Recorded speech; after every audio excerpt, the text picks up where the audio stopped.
Now with the GMA exclusive, an inside look at the book, The Loves of Theodore Roosevelt, The Women Who Created a President. And joining us now is author Ed O'Keefe, who we should also add is a former ABC newser.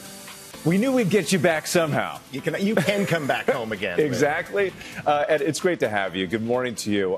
And reading through the notes about this book, the one thing that stood out to me is you described Teddy Roosevelt as a feminist, not something that most people would think. Tell us about that and then why you decided to write this book. Well, with The Loves of Theodore Roosevelt makes the argument that Theodore Roosevelt, perhaps the most masculine president in the American memory, was actually the product of women. His two wives, his two sisters, and his mother. Just extraordinary figures who have been completely lost in history. And that's why I wrote The Loves of Theodore Roosevelt. These women deserve to come out of the shadows and have their stories told. And really, this is a story about family and a man who we're now learning was really ahead of his time.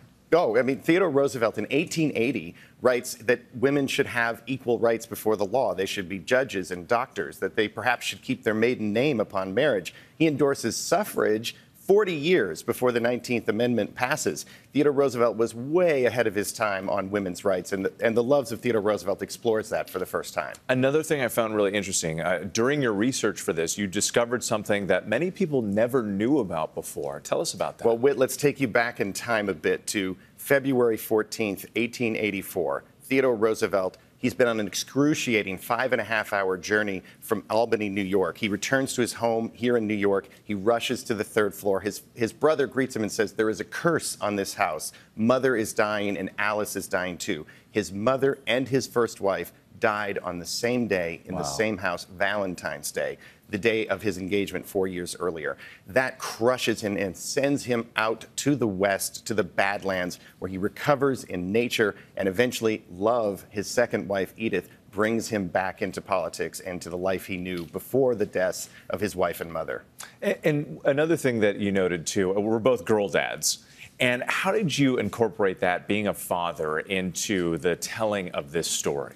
Well, I mean, I think it's so important that these stories be told.